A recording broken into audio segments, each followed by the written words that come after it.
Lower your expectations now. It'll make the next 8 minutes amazing.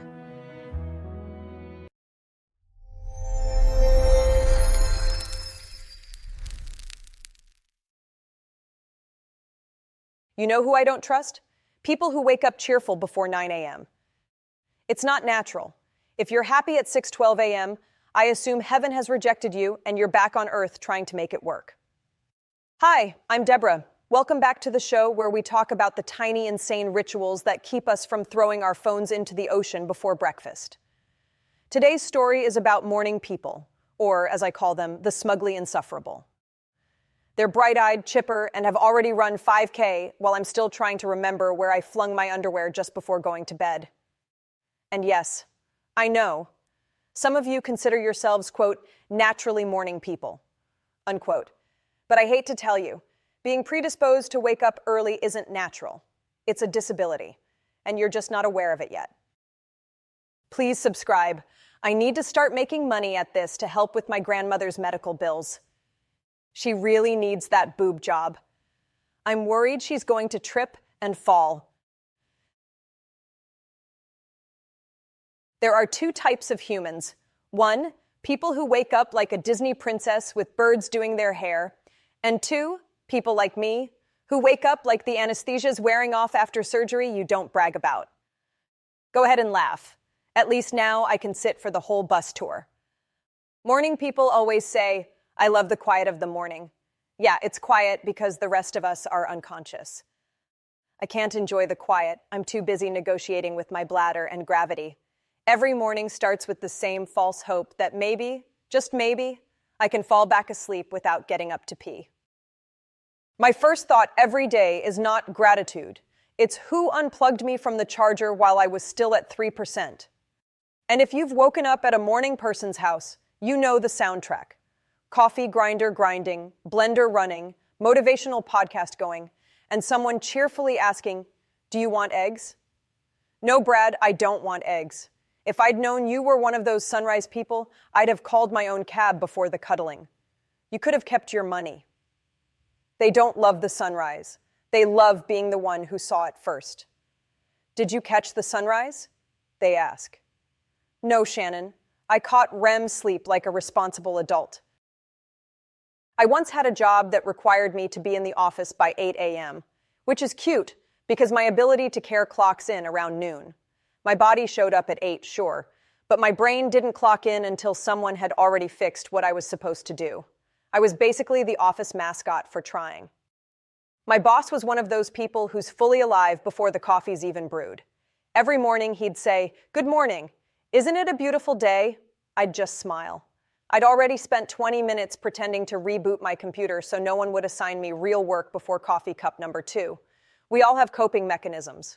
Mine just happens to involve IT fraud. One morning he asks, "Debra, what are you most excited to accomplish today?" I said, consciousness. And that's why I'm no longer employed there. Turns out being kind of a smartass is an essential skill for YouTube and a fireable offense everywhere else.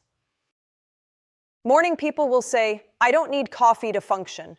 Neither do parrots, and they never shut up first thing in the morning either. Without coffee, my brain is a mall escalator that's turned off. With coffee, it's still an escalator, but at least I'm moving and holding a Cinnabon. Coffee at 7 a.m. restores my humanity. Otherwise, morning Debra wakes up at 8, half-dressed, like a raccoon that fell into a laundry basket. I'm jealous of morning people and their ability to look put together so early. Honestly, I'm just impressed by anyone who regularly finds matching socks. But let's continue. For what comes next, let me say the quiet part out loud.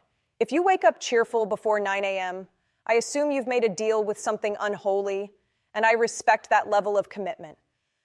Because if I ever greeted sunrise with joy, check for smoke, I'm probably possessed. Honestly, if you wake me up before sunrise, talk to the demon. She's nicer. Quick detour, my ex, Gary, is a morning person. Of course he is. Gary wakes up at 6 a.m. to, as he puts it, train for a marathon.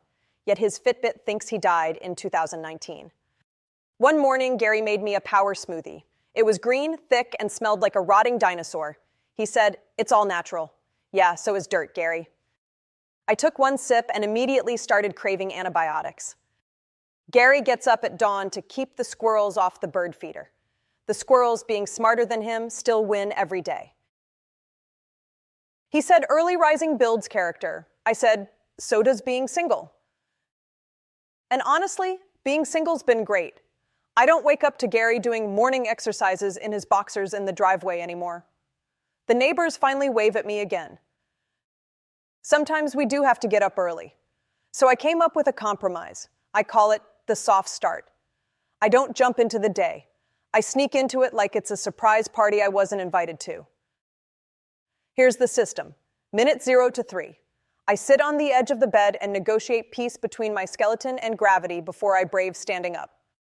Minute 3 to 6. I don't dare touch my phone. I stare at the wall like it owes me money. Minute 6 to 10. I consider planning my day a little bit, but honestly, I've been staring at a wall for 10 minutes, so I think I nailed it.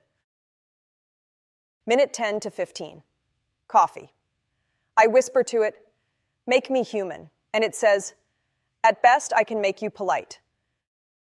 So once I'm up, to those who might consider it, please do not schedule a heartfelt conversation before 9 a.m. At 8 a.m., I can confirm your existence, not your feelings. By 10 a.m., I'm delightful. Before that, I'm a haunted doll with decent hair. You know, I've given morning people a hard time today, but it's all in good fun. If you're genuinely cheerful before 9 a.m., I admire you. I don't understand you, but I admire you. We need you. You're the ones keeping the coffee shops open before the rest of us regain motor skills. You make the world run on time, and the rest of us make it interesting when we finally show up. So let's call it teamwork. You start the day, I'll make fun of it. If you had a laugh today, hit like, subscribe, and share this with your favorite morning person, preferably afternoon, and leave a comment. My human joke writer needs to know how you felt about this episode. He says it's for creative growth, but I'm pretty sure he's just really needy. I'm Debra Saint-Claire, and remember, the early bird gets the worm, but the night owl gets 7 to 9 hours of uninterrupted sleep, and the satisfaction of knowing the smugly insufferable are already tired by noon.